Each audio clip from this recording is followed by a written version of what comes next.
British advanced pain clinic, నొప్పి మాయం, surgery దూరం. For appointments 9155556563. నమస్తే, welcome to I dream inside politics with Kavitha.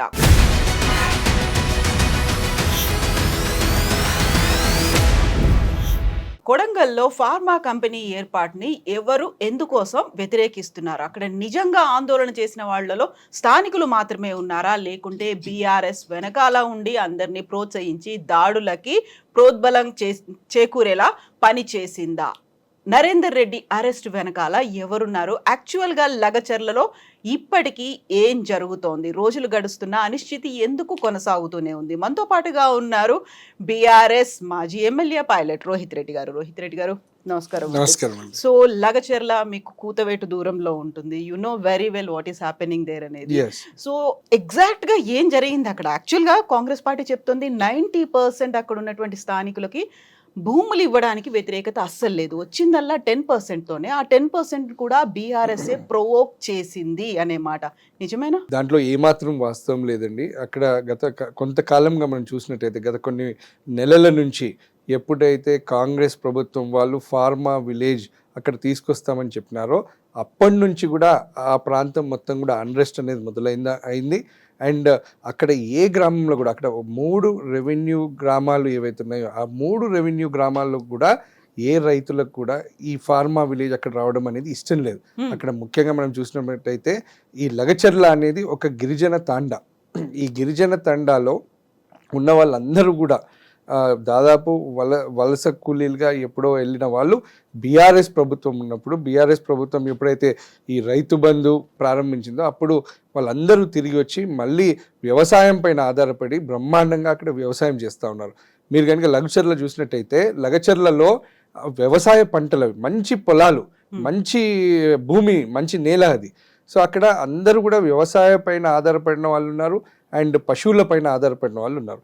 So ఎవ్వరికి కూడా అక్కడ ఫార్మా విలేజ్ రావడం అనేది ఏ ఒక్కరికి కూడా ఇష్టం లేదు. అది మనం చూస్తూ ఉన్నాం. దానికి కారణం మీరు చూసినట్టయితే, ఉదాహరణ చూసినట్టయితే మరి ఎన్నో రిప్రజెంటేషన్స్ ఇప్పటికే ప్రభుత్వానికి అధికారులకు ఇచ్చినారు, ఎన్నోసార్లు కలెక్టర్ గారిని కలిసినారు. అంతేకాకుండా దీక్షలు కూడా చేపట్టినారు. వాళ్ళందరూ ఒకవేళ నిజంగా 90% మంది నిజంగా కనుక దానికి ఒప్పుకున్నట్టయితే, ఫార్మా విలేజ్ రావడంని స్వాగతించినట్టయితే మరి ఇటువంటి సంఘటన అనేది జరగదు. మీరు ఏ విలేజ్లో, ఈ గ్రామీణ ప్రాంతంలో ఎక్కడ చూసినా కానీ 90% గ్రామస్తులు కనుక ఒప్పుకున్నట్టయితే 10% ప్రజలు ఎప్పుడు కూడా ఇటువంటి దుస్థితి కానీ ఇటువంటి దుశ్చర్యకు కానీ పాల్పడరు. అది రూరల్ బ్యాక్గ్రౌండ్లో మనం ఎప్పుడు చూస్తూ ఉంటాం. సో కాంగ్రెస్ వాళ్ళు చెప్తున్నది కేవలం వాళ్ళు చేసిన తప్పిదాన్ని కప్పిపుచ్చుకోవడానికి 90% అయిపోయింది అని చెప్తా ఉన్నారు తప్ప దాంట్లో ఎటువంటి వాస్తవం లేదు. 100% గ్రామస్తులందరూ కూడా ఈ ఫార్మా విలేజ్ని వ్యతిరేకిస్తూ ఉన్నారు. ఈరోజు మేము పుట్టిన ఈ నేలను, మేము నమ్ముకున్న ఈ పొలాలను, మాకు నీడనిస్తున్న ఈ ఇండ్లను మేము వదులుకోవడానికి సిద్ధంగా లేము అని చెప్పేసి వాళ్ళు చాలా క్లారిటీగా, చాలా క్లియర్గా చెప్తా ఉన్నాం. సో అంత పెద్ద ప్రొటెస్ట్ అవుతుంది, 100కి 100% వ్యతిరేకిస్తున్నారు అనుకున్నప్పుడు అక్కడున్నటువంటి ప్రజలు ఆ వ్యతిరేకత, ఆందోళన అంతా సైడ్ లైన్ అయిపోయింది. ఇప్పుడు మెయిన్ ఫోకస్ అంతా కనిపిస్తోంది బీఆర్ఎస్ ప్రేరేపిత దాడి మీదే. అక్కడ ప్రధానంగా బీఆర్ఎస్కి సంబంధించినటువంటి ఎమ్మెల్యే నరేందర్ రెడ్డి మీద కనిపిస్తోంది, ఆ తర్వాత సురేష్ మీద కనిపిస్తోంది. వీళ్ళిద్దరూ కేటీఆర్కి టచ్లో ఉన్నారు. కేటీఆర్ కావాలని చేయించిన గొడవ. ఎందుకు ఫోకస్ అంతా ఇటు వచ్చేసింది? మరి ఇది కేవలం చెప్తున్నాను కదా, ఈ లగచర్య వెనుకలు ఉన్న మొత్తం అంతా ఈ జరిగిన ఈ సంఘటన ఏదైతుందో ఈ సంఘటన మొత్తం కూడా ప్రభుత్వం బాధ్యత వహించాల్సిందే. దీంట్లో ఏ ఒక్కరు కూడా కుట్రపూని ఇది చేసింది లేదు. అంతేకాకుండా దీంట్లో మా మాజీ ఎమ్మెల్యే గారు నరేందర్ రెడ్డికి ఎటువంటి సంబంధం లేదు. సురేష్ అనే వ్యక్తికి నరేందర్ రెడ్డి గారికి మధ్యలో జరిగిన 83 ఫోన్ కాల్స్ ఉన్నాయని వాళ్ళు చెప్తా ఉన్నారు. మీరు గమనించినట్టయితే మరి ఈ సంఘటన సమయంలో ఎన్ని ఫోన్ కాల్స్ ఉన్నాయి అది ఎవరైనా చూసారా? అది కేవలం మీరు కోర్టులో సబ్మిట్ చేసిన దాని ప్రకారం చూసినట్టయితే కేవలం ఒకే ఒక్క ఫోన్ కాల్ ఈ సంఘటన ముందు ఉంది తప్ప ఈ 83 ఫోన్ కాళ్ళు ఎప్పటి నుంచో, అంటే ఈ ఫార్మా విలేజ్ అయినప్పటి నుంచి ఎప్పటి నుంచో వాటన్నిటిని కూడా కూడబెట్టి ఈ 83 ఫోన్ కాల్స్ వీళ్ళిద్దరి మధ్యలో జరిగినాయి అని చూపెట్టడం అనేది అది అసలు కరెక్ట్ కాదు. రెండో విషయం, అసలు దీంట్లో ఆశ్చర్యం, అందరు నవ్వుకుంటా ఉన్నారు. దీనికి కేటీఆర్కి ముడి పెట్టడం అనేది అది అసలు దాంట్లో ఏమంటారు, అందరు నవ్వుకుంటున్నారు తప్ప దాంట్లో ఎటువంటి వాస్తవం లేదు. మీరు చూసినట్టయితే కనుక ఆ రోజు సంఘటన జరిగింది, మనం సీక్వెన్స్ ఆఫ్ థింగ్స్ మనం చూసినట్టయితే ఆ రోజు అసలు ఏం జరిగింది. ఆ రోజు పబ్లిక్ హియరింగ్ అనేది పెట్టినారు. ఈ పబ్లిక్ హియరింగ్ అనేది ఎక్కడ పెట్టినారు? లగచర్ల గ్రామంలో పెట్టకుండా 2 కిలోమీటర్ల దూరంలో అధికారులు అక్కడ పెట్టడం జరిగింది. అక్కడ పెట్టిన తర్వాత ఈ సురేష్ అనే వ్యక్తి ఎవరైతే ఉన్నారో, కొంచెం చదువుకున్న వ్యక్తి కావచ్చు, లేకపోతే ఊర్లో కొంచెం ఇన్ఫ్లుయెన్సర్ కావచ్చు, ఈ సురేష్ అనే వ్యక్తి మరి అక్కడికి వెళ్ళి సార్ మరి ఊరు మొత్తం అంతా కూడా ఊర్లో ఉన్నారు, ఇక్కడ వచ్చి మీరు ప్రజాభిప్రాయ సేకరణ అనేది ఇక్కడ పెట్టడం ఎలా పాసిబుల్ అవుతుంది, మీరన్నా అక్కడ రండి లేకపోతే వాళ్ళని ఇక్కడ పిలవండి అని చెప్పి ఆయన వెళ్ళి ఆయన చెప్పినట్టు నాకు వేరే వాళ్ళు చెప్పినారు. చెప్పిన తర్వాత మరి అక్కడ అన్రెస్ట్ ఉన్న విషయం తెలుసు. గత కొంతకాలంగా మీడియా ద్వారా కావచ్చు దీక్షలు చేస్తూ ఉన్నారు, రిప్రజెంటేషన్స్ ఇచ్చినారు, ప్రభుత్వం దృష్టికి తీసుకెళ్ళినారు, రేవంత్ రెడ్డి గారిని ముఖ్యమంత్రి గారిని కలవడానికి వెళ్తే అపాయింట్మెంట్ ఇవ్వలేదు. ఇవన్నీ మీడియాలోనే మనం చూసిన వార్తలు. మరి ఇంత అన్రెస్ట్ ఉందని తెలిసినప్పుడు, మరి ఆ రోజు ప్రజాభిప్రాయ సేకరణ జరుగుతుందని తెలిసినప్పుడు, మరి పోలీసు వ్యవస్థ అధికారులకు బందోబస్తు అనేది ఎందుకు కల్పించలేదు? అది కూడా నరేందర్ రెడ్డి గారు చేసిన కుట్రనా? అది కూడా బీఆర్ఎస్ చేసిన కుట్రనా? అది బీఆర్ఎస్ వాళ్ళు ప్లాన్ చేసిందా? దీంట్లో ఏమాత్రం వాస్తవం లేదు. So there are several questions which are unanswered. మరి అక్కడ పోలీసు వాళ్ళు ఎందుకు దీంట్లో విఫలమైనారు? ఎవరి మాటను విని పోలీసులు వాళ్ళు అక్కడ బందోబస్తు కల్పించలేదు అనేది మనము చూడవలసిన అవసరం ఉంది. అయితే అక్కడ కలెక్టర్ వచ్చారు, ఎన్యూమరేటర్లు వచ్చారు, ప్రజాభిప్రాయ సేకరణ కోసం వచ్చారు, కావాలనే సురేష్ వాళ్ళందరినీ తప్పుదారి పట్టించారు, ఇంకో చోటికి తీసుకెళ్లారు దురుద్దేశపూర్వకంగానే. ఆ తర్వాతే అటాక్ అనేది జరిగింది అనే మాట కాదంటారా? ఊరు నడిబొడ్డున జరిగిన దాన్ని ఎక్కడో మనం పొలాల్లో పంట పొలాలలోకి తీసుకెళ్ళో లేకపోతే ఎవరికి తెలియని ప్రాంతంకు తీసుకెళ్ళినప్పుడు ఈ విధంగా కుట్ర పన్ని పక్కదోవ పట్టించినారు, పక్కదోవకి తీసుకెళ్ళి అక్కడ మాటేసినారు అని చెప్పేసి అంటారు జనరల్గా. ఊరు నడిబొడ్డున అందరూ వంట వార్పు కార్యక్రమాలు చేసుకుంటూ టెంట్లు వేసుకొని అక్కడ దీక్షా కార్యక్రమాలు చేస్తున్న విషయం ప్రపంచానికి తెలిసింది. మరి అటువంటి ప్లేస్కి వచ్చి ప్రజాభిప్రాయాన్ని సేకరణ చేయమన్నారు. అంటే నేను కూడా ఎమ్మెల్యేగా చేసినాను, మా దగ్గర కూడా ల్యాండ్ ఎక్విజిషన్స్ చేసినాం, ఇండస్ట్రియల్ పార్క్ కోసం చేసాము, అదేవిధంగా మార్కెట్ యార్డ్ కోసం చేసినాము, అట్లా మన ఇంకా ఎన్నో వాటి కోసం మేము ప్రజాభిప్రాయ సేకరణలు అనేది నేను ఎమ్మెల్యేగా ఉన్నప్పుడు చేసినప్పుడు ఎక్కడికి వెళ్తాము? జనరల్గా విలేజ్లోకి వెళ్ళి విలేజ్లో రచ్చకట్ట కాడనో అక్కడ టెంట్ వేసి అక్కడ కూర్చొని ప్రజాభిప్రాయ సేకరణ అనేది జరుగుతుంది. సో సురేష్ చెప్పిన దాంట్లో వాళ్ళు పక్కదోయిన పట్టించాడు అనే దాంట్లో అర్థమే లేదు. సురేష్ ఊర్లోకి వచ్చి చేయమని చెప్పినాడు. సో దానికి అధికారులు వచ్చారు. అధికారులు వచ్చేటప్పుడు మరి పోలీసు వాళ్ళు ఎందుకు రాలేదు? సో ఆ దాడి అనేది ఎవరు చేశారు, ఎవరు వెనకాలన్నారు? ఇప్పటిదాకా ఎక్కడ ఒక కలెక్టర్ మీద అంత తీవ్ర స్థాయిలో దాడి జరగలేదు. ఆ వెహికల్స్ వెళ్ళిపోతున్నప్పుడు కూడా రాళ్లతో అద్దాలు పగిలేలా వెంటపడి కొట్టడం అనేది ఎవరు చేశారు అక్కడ? ఇది నేను నా ప్రకారము, కాకపోతే మా జిల్లా వాళ్ళు కావచ్చు, నాకు తెలిసిన వాళ్ళు చెప్పిన దాని ప్రకారము this is not at all a planned incident. ఇది ఏదో కుట్ర రచించి కుట్ర పూరి దీన్ని చేసింది అన్నట్లు అనేది టోటలీ అవాస్తవం. వాళ్ళందరూ రాజకీయ నాయకులు ఎంతమంది ఉన్నారు దాంట్లో? మిగతా వాళ్ళందరూ అభం శుభం తెలియని రైతు కుటుంబాలు, మహిళలు, వీళ్ళకైతే ఎటువంటి రాజకీయాలతో సంబంధం లేదు. వాళ్ళందరూ కూడా వాళ్ళ కడుపు రగిలి వాళ్ళు బాధతోని మా భూమిని, మా నేలను, మా పొలాలను మేము వదిలి ఎక్కడికి పోతాం అనే ఆవేదనతోని వాళ్ళు అక్కడికి వచ్చినారు.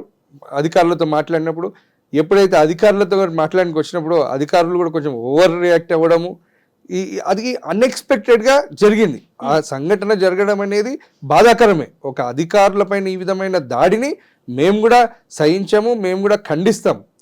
కానీ ఈ ఇన్సిడెంట్ని ఏ విధంగా అయితే చిత్రీకరిస్తూ ఉన్నారో, ఈ ఇన్సిడెంట్ని కంప్లీట్గా ఇది ఒక ప్లాన్డ్ అనేది చూపిస్తున్నారో దాంట్లో అవాస్తవం, అదంతా అవాస్తవం. ఇది ప్లాన్డ్ అనేది కానే కాదు, ఇది అన్ఎక్స్పెక్టెడ్గా అక్కడ పీస్ఫుల్గా జరగాల్సిన విషయము అక్కడ ఇటువంటి విధంగా మారింది తప్ప దీంట్లో ఏ ఒక్కరు కుట్రలేదు, ఏ ఒక్కరి ప్రలోభం పెట్టింది లేదు. ఇది అన్ఎక్స్పెక్టెడ్గా జరిగిన ఇన్సిడెంట్ అని చెప్పి నేను పూర్తిగా నమ్ముతున్నాను.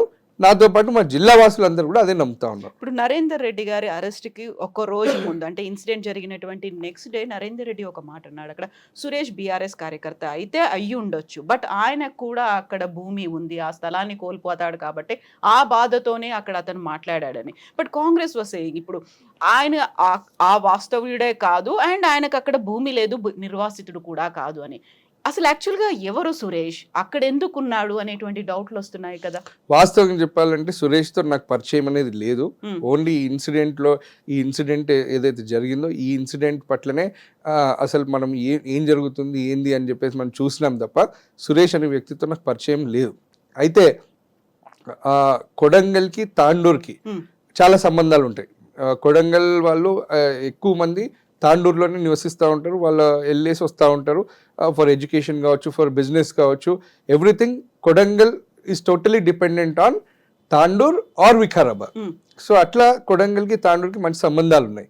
సో ఈ విధంగానే మా కొడంగల్ వాస్తవ్యులందరూ కూడా మాతో చాలా సన్నిహితంగా ఉంటారు. అక్కడ చూసినట్టయితే మళ్ళీ ఎవరికి భూమి ఉంది ఎవరికి లేదు అనే విషయం పైన మాకైతే క్లారిటీ లేదు. కానీ అక్కడ జరిగిన సంఘటన Suresh is definitely part of them అన్నదే మాకున్న information. Suresh also was representing them అనేది మాకున్న ఇన్ఫర్మేషన్ తప్ప సురేష్ ఆ ఊరువాడు కాదు అనేది నేను ఇప్పుడు మీరు చెప్తానే వింటా ఉన్నాను. కాకపోతే దానిపైన నాకు క్లారిటీ లేదు. సో సేమ్ ఇలాంటి డిఫరెంట్ వర్షన్స్ వినిపిస్తున్నాయి నరేందర్ రెడ్డి అరెస్ట్కు సంబంధించి. సో రిమాండ్ రిపోర్ట్లో కేటీఆర్ పేరు కూడా ఉంది అనేది వినిపించింది. ఆ తర్వాత నరేందర్ రెడ్డి కొన్ని లెటర్స్ని బయటికి రిలీజ్ చేశాడు, నాకు తెలియకుండానే అవన్నీ బయటకు వచ్చాయి అనే మాట చెప్పాడు. ఆ తర్వాత నరేందర్ రెడ్డి అరెస్ట్కు సంబంధించి కూడా సొంత అన్ననే ఉన్నాడు అనేటువంటి మాటలు వినిపిస్తున్నాయి. అసలు అక్కడ ఏదైనా లింక్ మిస్ అవుతుందా లేకుంటే అన్నీ కలిపి ఇంటర్లింక్డ్ గా కనిపిస్తున్నాయి? అసలు కేటీఆర్ ని రిమాండ్ రిపోర్ట్లో పెట్టడం అనేది పెద్ద జోక్ అది. సో ఈరోజు మరి ఈ సంఘటన చేపించింది ముఖ్యమంత్రి గారే అని చెప్పడం చాలా ఈజీ. కానీ వాస్తవాలు చూసినట్టయితే ఇష్యూని తప్పుదోవ పట్టించడం, ఇష్యూని టోటల్గా పక్కదారి పట్టించాలనే ఉద్దేశంతోనే ప్రభుత్వం అధికారులతోని నరేందర్ రెడ్డి గారిని ఇన్వాల్వ్ చేసింది. నరేందర్ రెడ్డి గారు ఆ రోజు సీన్ ఆఫ్ అఫెన్స్లో లేరు. నరేందర్ రెడ్డి గారిని ఎక్కడ లిఫ్ట్ చేశారు? కేబీఆర్ పార్క్లో ఆయన వాకింగ్ చేస్తూ ఉంటే ఆయనను వచ్చి ఏదో టెర్రరిస్ట్ ఎత్తుకపోయినట్టు మఫ్టీలో వచ్చేసి ఎత్తుకొని వెళ్ళిపోయినారు. అది పాయింట్ నెంబర్ 1. రెండో విషయం, నరేందర్ రెడ్డి గారు ఆ కాన్స్టిట్యున్సీని రిప్రజెంట్ చేసిన పబ్లిక్ రిప్రజెంటేటివ్ గతంలో. Now also he is an active politician. ఒక మాజీ ఎమ్మెల్యేగా, ఒక బీఆర్ఎస్ పార్టీ నాయకుడిగా, బీఆర్ఎస్ పార్టీ కార్యకర్తలకు, కుటుంబాలకు, మన ప్రజలకు అండగా నిలబడి ఈరోజు ఎన్నో ఇష్యూస్ పైన ఆయన రోజు కొట్లాడుతూ ఉన్నాడు. సో అట్లాంటప్పుడు ఎంతోమంది మరి రిప్రజెంటేషన్స్ ఇస్తూ ఉంటారు, ఎంతోమంది ఎన్నో ప్రాబ్లమ్స్తోని, ఎన్నో గ్రీవెన్సెస్తోని అప్రోచ్ అవుతూ ఉంటారు. మరి వాటిని అడ్రస్ చేయడమే మా పబ్లిక్ రిప్రజెంటేటివ్స్ కర్తవ్యం. ఇప్పుడు ఎమ్మెల్యే కుర్చీలో లేకపోయినా ఇటువంటి సిచ్యువేషన్స్ మేము రోజు ఎదుర్కోవాల్సిన అవసరం ఉంటుంది. సో ఆ పరిస్థితుల్లోనే నరేందర్ రెడ్డి గారు కూడా వాళ్ళకి అండగా నిలబడ్డారు, రైతుల పక్షాన నిలబడ్డారు. ఆయన కూడా ఎన్నోసార్లు ఆయన వాయిస్ని వినిపించారు. లకచర్ల గ్రామస్తుల తరఫున అక్కడ ఫార్మా విలేజ్ వద్దు అని చెప్పి ఆయన ఎన్నోసార్లు మొరబెట్టుకున్నారు. ఆయన కూడా దీక్షలో పాల్పంచుకున్నారు. సో ఇవన్నీ జరుగుతూ ఉన్నాయి. కానీ ఇదంతా అధికారులు చూపించిన ఓవర్ రియాక్షను, ప్రభుత్వం చూపించిన ఓవర్ రియాక్షన్ని కప్పిపుచ్చుకోవడానికి ఇప్పుడు దీన్నంతా తప్పుదోవ పట్టిస్తూ ఉన్నారు. In terms of Narender Reddy గారు ఇదంతా చేపించినారని ఒకవైపు, ఇక జోక్ అంటే అసలు జోక్ ఆఫ్ ద సీజన్ ఏంటంటే ఈ ఇన్సిడెంట్ చేపించింది కేటీఆర్ గారు అని చెప్పేసి ఏదైతే పెట్టినారో అదైతే జోక్ ఆఫ్ ద సీజన్ అని. ఎందుకంటే అక్కడ సురేష్ ఒక ఫోటోలో ఉన్నారు, నరేందర్ రెడ్డి గారు ఒక ఫోటోలో ఉన్నారు. ఎగ్జాక్ట్లీ ఈ ఇన్సిడెంట్ జరగబోయే కొన్ని రోజుల ముందే ఆ ఇద్దరు కలిసి వచ్చి కేటీఆర్ తో ఫోటో దిగారు, ఆయనతో కలిసి కూర్చొని మాట్లాడారు. సో ఆ తర్వాత ఈ కాన్సిక్వెన్సెస్ ఇవన్నీ అయిపోయాయి. ఈ సీక్వెన్స్ నేను అదే చెప్తా ఉన్నాను. ఇప్పుడు లీడర్లు కావచ్చు, లేకపోతే కార్యకర్తలు కావచ్చు, డెఫినెట్లీ ఎన్నోసార్లు ఎన్నో సందర్భాల్లో లీడర్లను కలుస్తూ ఉంటారు, మా పెద్ద నాయకులను కలుస్తూ ఉంటారు, కేటీఆర్ గారిని కలుస్తారు, ఇంకా మంత్రులను కలుస్తారు, మా జిల్లా ఇన్ఛార్జ్లను కలుస్తారు. సో ఆ విధంగా ఫర్ సెవరల్ పొలిటికల్ యాక్టివిటీస్ కావచ్చు, లేకపోతే పబ్లిక్ ఇష్యూస్ కావచ్చు, లేకపోతే పార్టీ యాక్టివిటీస్ కావచ్చు, వీటిలలో ఎన్నో విషయాలు కలుస్తూ ఉంటారు. సో ఈ మధ్య ఈ ఫోటోగ్రాఫ్స్ పెట్టడము అనేది ఈ మీడియా, సోషల్ మీడియాలలో కామన్ అయిపోయింది. సో దాన్ని ఎక్కడో ఫోటోని పట్టుకొచ్చేసి ఇది కుట్రకు ముందే జరిగింది, కుట్రకు ముందే ఈ బైటాయింపు జరిగింది అని చెప్పడంలో దాని అర్థం లేదు. సో కేవలం ఫస్ట్ ఆఫ్ ఆల్ మీరు చేసింది ఏంది? మీరు అక్కడ ఫార్మా విలేజ్ పెట్టాలని ఇంటెన్షన్ ఉన్నప్పుడు మీరు ప్రజలను మెప్పించి ఒప్పించి వాళ్ళు అక్కడ ఎనీ ఇండస్ట్రియల్ డెవలప్మెంట్ చేయాలి. ఫర్ ఎగ్జాంపుల్ ఇప్పుడు బీఆర్ఎస్ ప్రభుత్వం ఉన్నప్పుడు 14,000 ఎకరాలు ఫార్మా సిటీని ఇక్కడ ఎస్టాబ్లిష్ చేద్దాము, మహేశ్వరం చుట్టుపక్కల ముచ్చర్లలో ఏర్పాటు చేద్దామని చెప్పేసి అక్కడ 14,000 ఎకరాలను ఎక్వైర్ చేసిన ఘనత బీఆర్ఎస్ ప్రభుత్వానికి దక్కింది. మరి అంత పెద్ద ఎక్స్టెంట్ని ఎక్వైర్ చేస్తున్నప్పుడు కూడా ఇటువంటి ఒక్కటంటే ఒక చిన్న ఇన్సిడెంట్ కూడా జరగలేదు. ఆ విధంగా చేయాలి. అంతేకాకుండా ఈరోజు మీరు చూసినట్టయితే మరి మేము ఫార్మా విలేజ్ పెడతాము అంటున్నారు. ఇప్పుడు సంకల పిల్ల పెట్టుకొని ఊరంతా ఎత్తికినట్టు ఇక్కడ ఆల్రెడీ ముచ్చర్లలో 14,000 ఎకరాలు రెడీగా ఇన్ఫ్రాస్ట్రక్చర్ కూడా డెవలప్ చేస్తున్న దాన్ని క్యాన్సిల్ చేస్తారు. అక్కడ మంచి పంట పొలాలు ఏవైతే రైతులకు వ్యవసాయానికి పనికొచ్చే పంట పొలాలను నాశనం చేస్తాము అనేసి అంటారు. నాశనం చేసి దాన్ని మొత్తం కలుషితం చేయడానికి అక్కడ ఫార్మా విలేజ్ తెస్తామంటారు. అసలు దీని వెనకాల what is the real intention? అది కూడా ఎక్కడో కొడంగల్ అనేది మనకు రాష్ట్రానికి బార్డర్ ఏరియా. కొడంగల్ తర్వాత కర్ణాటక ఉంటుంది. సో అక్కడ పెట్టడంలో వాట్ ఈస్ ద లాజిక్? అసలు లాజిక్ అనేది అసలు ఎవరికి అర్థం కాని పరిస్థితి. సీఎం ప్రాతినిధ్యం వహిస్తున్నటువంటి నియోజకవర్గం దాన్ని కంప్లీట్ గా డెవలప్ చేయాలనుకుంటున్నారు కాబట్టి అక్కడ దానికి ఎన్నో కావచ్చు, ప్రాజెక్టులు కావచ్చు, క్లస్టర్లు దానికి ఎన్నో వివిధ తరహాల్లో అభివృద్ధి చేయవచ్చు. కానీ ఇక్కడ ఈ 3 గ్రామాలలో ఫార్మా విలేజ్ పెట్టినంత మాత్రాన కొడంగల్ డెవలప్ అయిపోతుందా? అవ్వదు. Pharma industry is a very big industry. So దానికోసం పెద్ద పెద్ద ఎంఎన్సీస్ పెద్ద దానికి వచ్చినప్పుడు they need to have proper infrastructure. ఈరోజు చూసినట్టయితే ఆ గ్రామానికి సరైన రోడ్డు మార్గం కూడా లేదు. అటువంటిది అక్కడ తీసుకెళ్ళి పెట్టడంలో వాట్ ఈస్ ద లాజిక్ అనేది ఎవరికి కూడా అర్థం కాని పరిస్థితి. కేవలం వాళ్ళ బెనిఫిట్ చూసుకొని వాళ్ళు చేస్తున్నారేమో తప్ప అక్కడ ప్రజలకు ఎవరికి ఉద్ధరించేది కాదు అది, లేకపోతే ఎవరికి కూడా దానివల్ల బెనిఫిట్ అనేది లేదు.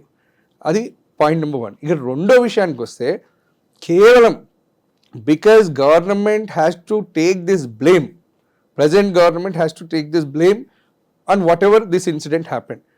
దాన్ని కప్పిపుంచడానికనే నరేందర్ రెడ్డి గారిని తీసుకొస్తారు, కేటీఆర్ గారిని తీసుకొస్తారు, ఇవన్నీ జరుగుతూ ఉన్నాయి. బట్ మీరు చూసినట్టయితే మా జిల్లాలో మీరు ఎవరిని అడిగినా చెప్తారు, ఓ పెద్ద మనిషి ఉన్నాడు, ఆ పెద్ద మనిషి పేరే పట్నం మహేందర్ రెడ్డి. జిల్లాకు నేనే పెద్ద దిక్కు, జిల్లాకు నేను చేసినంత ఎవరు చేయలేదు, జిల్లాలో ప్రతి ఒక్కరూ నా కుటుంబం అని చెప్పి చెప్పుకుంటూ తిరుగుతాడు.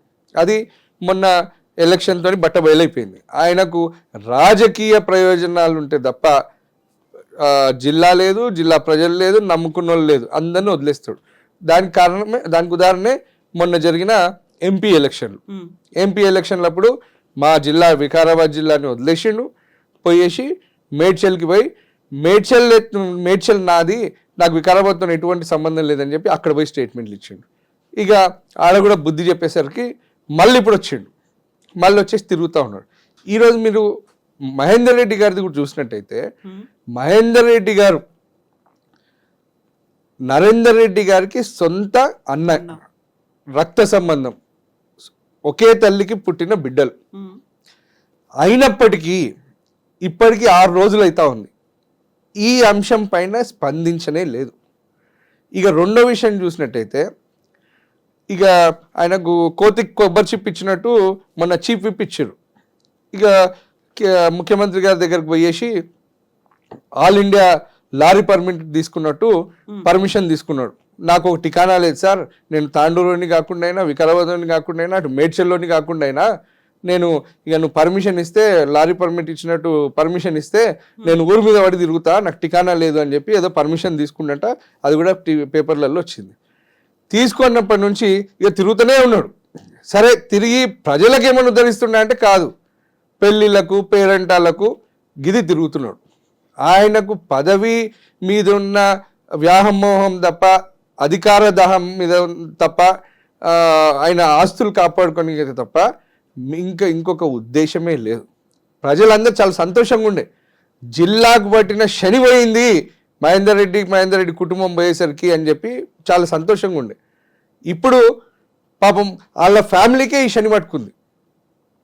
ఈరోజు చూస్తే 90 years వాళ్ళ అమ్మగారు, ఆమె ఆవేదన చెందుతూ ఉంది. నరేందర్ రెడ్డి గారి భార్య పిల్లలు ఫుల్ కన్నీళ్ళు పెట్టుకుంటా ఉన్నారు. వీళ్ళ తోబుట్టువులు ఉన్నారు, వాళ్ళ సిస్టర్స్, వాళ్ళు ఆవేదన చెందుతూ ఉన్నారు. ఇవన్నీ పట్టించుకోవట్లేదు. అసలు ఇప్పటిదాకా వాళ్ళని పరామర్శించడానికి కూడా వెళ్ళలేదు ఈ మహేందర్ రెడ్డి. ఎందుకని అంటారు? నేను అదే చెప్తాను, దాని వెనకాల చెప్తాను మొత్తం స్టోరీ. ఇప్పుడు ఈయన 35 ఏళ్ళ రాజకీయ జీవితంలో ఈయనకు ఒక రథసారథి లాగా 99 ఎలక్షన్ కావచ్చు, 2004 ఎలక్షన్ కావచ్చు, 2009 ఎలక్షన్ కావచ్చు, 2014 ఎలక్షన్ కావచ్చు, 2018 ఎలక్షన్ కావచ్చు, 2024 ఎలక్షన్ కావచ్చు, ఈ అన్ని ఎలక్షన్లలో నరేందర్ రెడ్డిని రథసారథిగా ఉండి ఆయనకి వెనుక ఉండి నడిపిన వ్యక్తి. ఈరోజు నరేందర్ రెడ్డి, పట్నం అవినాష్ రెడ్డి లేకపోతే అసలు మహేందర్ రెడ్డి ఎవరు? మహేందర్ రెడ్డికి వాళ్ళిద్దరే కాదా రైట్ లెఫ్ట్ లాగా ఉండి ఇన్ని రోజులు ముందు నడిపింది? మరి ఇటువంటి కుటుంబం ఈరోజు ఇంత దుఃఖంలో ఉంటే ఈయన నిన్న కూడా సిగ్గు లేకుండా నిన్న కూడా ఆ కాన్వాయ్ చేసుకొని ఫంక్షన్లకు దావత్లకు తిరుగుతున్నాడు. సొంత తమ్ముని కుటుంబం ఎట్లుంది, అమ్మ ఎట్లుంది, తోబుట్టువులు ఎట్లున్నారో అనేది ఇప్పటిదాకా దాని మీద ఊసేలేదు. ఇంత అన్యాయమా? ఇక కుటుంబాన్నే పట్టించుకోనోడు రేపు మా జిల్లాకి ఏమి ఉద్ధరిస్తాడు, లేకపోతే ప్రజలను ఏమి ఉద్ధరిస్తాడు, ఆయన నమ్ముకున్న కార్యకర్తలకు ఏం చేస్తాడు? దీని వెనుకలున్న అసలు వాస్తవం చెప్తాం. మహేందర్ రెడ్డి గారు ఎప్పుడైతే బీఆర్ఎస్ పార్టీని వీడి కాంగ్రెస్ పార్టీలోకి వెళ్ళినాడో, అది కూడా అఫీషియల్గా పోలే. ఈరోజు కాంగ్రెస్ పార్టీ కండువా వేసుకొని తిరగమనండి, ఆయన మొగోడైతే ఈరోజు కండువా వేసుకోకుండా దొంగచాటుగా ఈరోజు బీఆర్ఎస్ పార్టీ ఎమ్మెల్సీగా ఉండి ఈరోజు చీఫ్ విప్గా కాంగ్రెస్ పార్టీ ఇచ్చిన చీఫ్ విప్ని తీసుకొని ఈరోజు పొజిషన్ అనుభవిస్తూ ఉన్నాడు. వాస్తవంగా చెప్పాలంటే రాజకీయ వ్యభిచారం చేస్తూ ఉన్నాడు తప్ప ఆయనకు ఎటువంటి ఎథిక్స్ కానీ మోరల్స్ కానీ ఈరోజు లేవు అనేది స్పష్టమైపోయింది. ఒకవేళ నిజంగానే ఈయనకు ఈ సంఘటనకు నరేందర్ రెడ్డి జైలు పోవడంలో ఎటువంటి ఈయనకు సంబంధం లేకపోతే డెఫినెట్లీ యాజ్ ఎ బ్రదర్ ఈయన పోయేసి కట్టసిగానన్నా పోయి కలిసేవాడు, వాళ్ళ ఫ్యామిలీకి అండగా నిలిచేటోడు. అయితే ఈ రోజు నిలవలేదు అంటే దానికి కారణం ఏంటంటే ఈయన కాంగ్రెస్ పార్టీలో జాయిన్ అయినప్పుడు నరేందర్ రెడ్డి గారి పైన చాలా ప్రెషర్ చేసాడు. ప్రెషర్ చేసి నువ్వు కూడా నాతో పాటు కాంగ్రెస్ పార్టీకి రావాల్సిందే అని చెప్పి ప్రెషర్ చేశాడు. ప్రెషర్ చేసినా కానీ నరేందర్ రెడ్డి గారు, నేను కేసీఆర్ గారిని, కేటీఆర్ గారిని, బీఆర్ఎస్ పార్టీని నన్ను నమ్ముకున్న కార్యకర్తలను నేను వదలను, నేను రాను, నేను ఇక్కడనే ఉంటా అని చెప్పి కళాఖండిగా చెప్పినందుకు ఆ కోపాన్ని పెట్టుకొని కక్షపూరితంగా ఈరోజు నరేందర్ రెడ్డిని కేసులో ఇరికించడంలో కూడా మహేందర్ రెడ్డిదే బాధ్యత అని చెప్పేసి మహేందర్ రెడ్డినే ముఖ్యమైన పాత్ర పోషించిండు అని చెప్పి మొత్తం జిల్లా ప్రజలందరూ కూడా ఇదే మాట్లాడుతూ ఉన్నారు. అంతేకాదు సునీత మహేందర్ రెడ్డి గారు, మహేందర్ రెడ్డి గారి సతీమణి, తను కూడా 3 సార్లు జెడ్పీ చైర్మన్గా మా ప్రాంతం నుంచి ఉంది. తను ఈరోజు ఆ మన కడా చైర్మన్ వెంకటరెడ్డి గారిని పరామర్శించడానికి హాస్పిటల్కి వెళ్ళి పరామర్శించి వచ్చింది.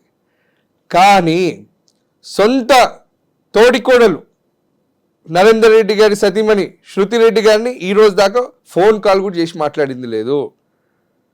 వాళ్ళ పిల్లలు వాళ్ళతో మాట్లాడింది లేదు, వాళ్ళని పరామర్శించింది లేదు. అక్కడ లగజర్ల మన రైతులను పరామర్శించింది లేదు. కానీ కడా చైర్మన్ వెంకటరెడ్డి గారిని మాత్రం పరామర్శించారు. సో ఇవన్నీ మీరు చూస్తే దానిలో చాలా క్లియర్గా అర్థమవుతా ఉంది.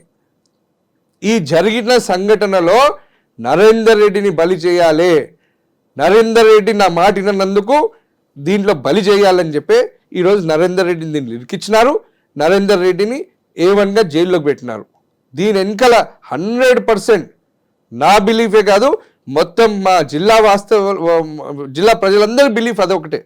మహేందర్ రెడ్డి ఇంత కిరాతకానికి ఒడిగట్టిండు అనేది డిస్కషన్ నడుస్తూ ఉంది. ఇప్పటికీ కూడా స్పందిస్తలేడు ఆయన.